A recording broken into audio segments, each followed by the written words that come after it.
जय श्री राम, जय श्री बालाजी महाराज।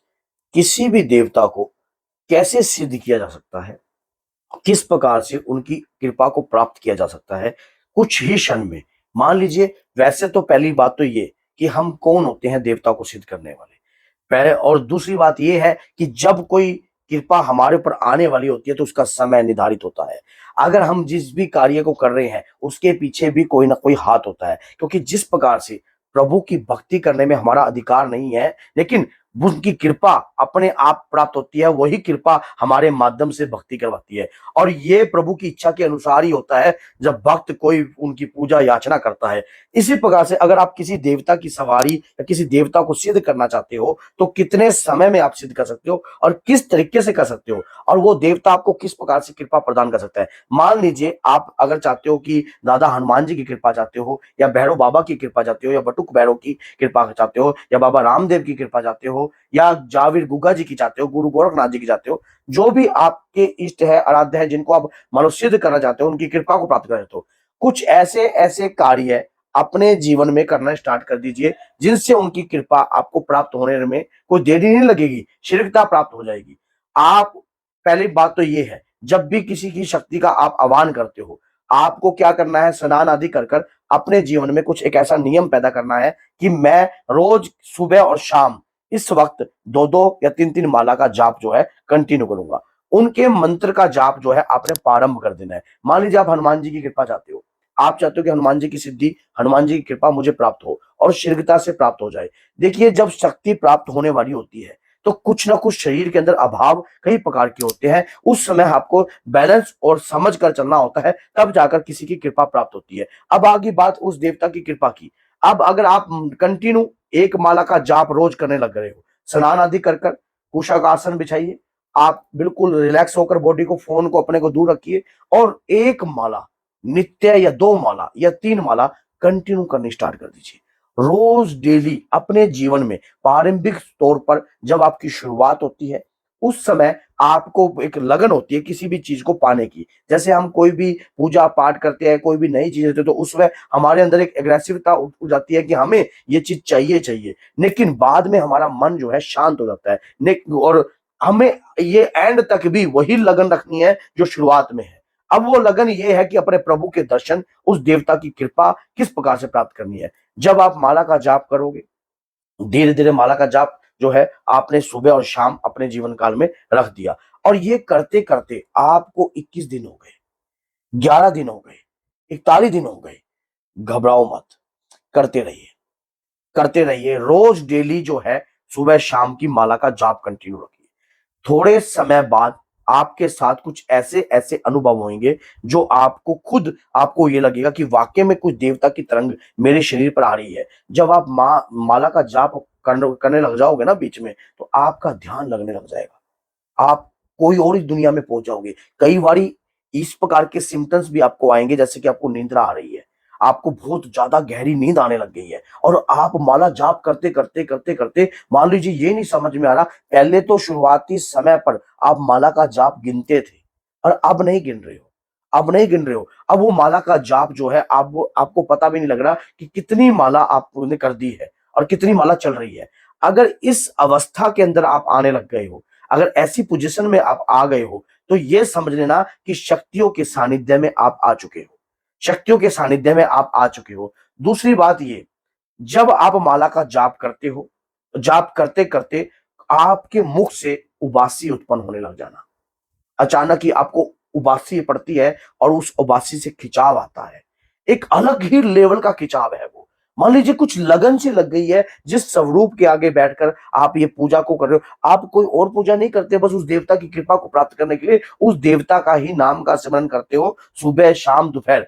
अब वो देवता की कृपा आपके साथ उस माला की मंत्र के समय पर, वो ऊर्जा शरीर में, आप इसको खुद जब आप करोगे ना प्रैक्टिकल, तब आपको खुद को अपनी बॉडी पर इस प्रकार के परिवर्तन, इस प्रकार की एक्शन आपको प्राप्त होंगे और स्वयं होंगे। और उस एक्शनों से आपको स्वयं में समझ में आ जाएगा कि मेरे साथ जो हलचल हो रही है वो कोई हलचल आसान नहीं है, उस हलचल में कोई ना कोई तो है जो मेरे शरीर के साथ कुछ एनर्जी आ रही है।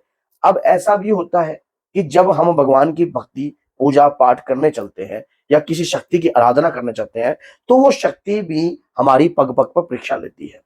और पग पग पर जब परीक्षा लेती है, तो जिस हिसाब से मैंने आपको बताया है, अगर इस प्रकार से आप करते रहोगे तो आपकी देवता, जिस भी देवता की आप कृपा चाहते हो, उस देवता को आप सिद्ध कर लोगे। अब ये जो मैंने आपको सिद्धि का प्रावधान बताया, उसके बाद जब आप ये माला का जाप कर रहे हो, और ये अनुभव आप हर किसी से शेयर मत करो, हर किसी से शेयर मत करो, सिर्फ अपने गुरु के द्वारा ही ये चीजों को शेयर किया जाता है। फिर उसके बाद धीरे धीरे धीरे आप एक ऐसी अवस्था में पहुंच जाओगे जब आपका घंटों घंटों ध्यान लगने लग जाएगा। माला जाप करते करते भी ऐसा कार्य होता है। जो लोग लगातार कंटिन्यू माला का, जैसे आप पहले शुरुआत करी थी आपने 1 या 2 माला से, लेकिन उसके बाद क्या हो गया, धीरे धीरे माला की संख्या बढ़ती गई, और वो संख्या जब बढ़ रही थी तब आपके हाथ से कुछ नहीं था। अब कुछ समय बाद जब आप पहले मुख के द्वारा बोलकर मंत्र का जाप करते थे, फिर उच्चार रूप के मंत्र का जाप करते थे, अब आप एक मानसिक अवस्था में पहुंच गए। माना जाता है कि रियलिटी में अगर किसी भी मंत्र की मानसिक अवस्था में पहुंचना है तो कम से कम जो है 9 महीने का समय लगता है। मानसिक अवस्था में सही रूप से पहुंचने में 9 महीने का समय लगता है। और जब, क्योंकि 3-3 महीने का इस प्रकार का गैप होता है, और उस अवस्था में जब आप पहुंच जाते हो, आपका एक ऐसी लगन लग जाती है। वो पल कौन सा है, कौन सा मंत्र का आप जाप कर रहे हो, आपको इस बात की कोई परवाह नहीं रहती है। सिर्फ आपके साथ जो हो रहा है वो अलग से है। बॉडी बिल्कुल आपकी सुन्न, बिल्कुल शीतल, और एकदम आपकी बॉडी के साथ आपको ऐसा लगता है कि जैसे मैं अपने शरीर में ही नहीं हूं। ऐसी अवस्था, ऐसा समय कृपा का होता है। जब ऐसा आपके साथ हो रहा है तो ये आपके जीवन में परिवर्तन होने लग रहा है। अब ये चीजें आपको अधिक से ज्यादा लोगों से शेयर नहीं करनी है, अधिक से ज्यादा शेयर नहीं करनी है। मंत्र का जाप करते रहिए। अब क्या करना होता है, जिस भी मंत्र का जाप आप कर रहे हो, महीने के महीने आप उस मंत्र का दशांश भी कर सकते हो। अगर उस मंत्र का दशांश महीने के महीने कर रहे हो तो ठीक है। अगर महीने के महीने नहीं कर रहे तो आप पूरे के पूरे 3 महीने के बाद भी उस मंत्र का दशांश कर सकते हो। और उस दशांश करने के बाद जब आप दशांश में भी उस मंत्र का जाप करते हो तो उस मंत्र की ऊर्जा दशांश करते ही कई गुना और बढ़ती है, कई गुना और बढ़ती है, और उस मंत्र की कृपा आपके शरीर पर और भी आती है। अब ऐसे ही एक ऐसा पल होएगा जब आप ऐसी अवस्था में होगे तो आपको अपने इष्ट, अपने आराध्य, उनके स्वरूप के दर्शन भी होने लग जाएंगे। और उनकी कृपा तो आपके शरीर पर आ ही गई है, क्योंकि कृपा, ये जो मैंने आपको रास्ता बताया ना, ये कोई थ्योरेटिकल नहीं है, ये प्रैक्टिकल है। जो प्रैक्टिकल हमने भी अपने जीवन में धारण किया है, उस प्रैक्टिकल रास्ते को मैंने आपको बताया है। और इस रास्ते से आपको खुद महसूस होगा कि कोई शक्ति, कोई तरंगे, किसी शक्ति से हमारी तरंगे जो है बन रही है। और उसके बाद आपको आपके इष्ट के, आपके आराध्य की कृपा भी प्राप्त होगी। क्या पता किस रूप में नारायण आ जाए, क्या पता आपके घर के बाहर किसी बुजुर्ग रूप में आ जाए, आपके घर में कोई साधु के रूप में आ जाए, या किसी भी अवस्था में आपको आपके इष्ट के दर्शन भी हो सकते हैं। और उस दर्शनों में सिर्फ आपको ये याद रखना, आपकी शांति, आपके मन की शांति ही आपको जिताएगी और कुछ नहीं। अपने इष्ट पर विश्वास और आपके मन की शांति, ये आपको 100% रखनी है। तो बोलिए जय सीताराम, जय श्री बालाजी महाराज। अगर वीडियो अच्छी लगती है तो लाइक कीजिए, शेयर कीजिए, और चैनल को सब्सक्राइब कर दीजिए, ताकि और भी वीडियो आपके लिए अच्छी से अच्छी बनाने की पूर्ण रूप से कोशिश रहे। तो बोलिए जय सीताराम।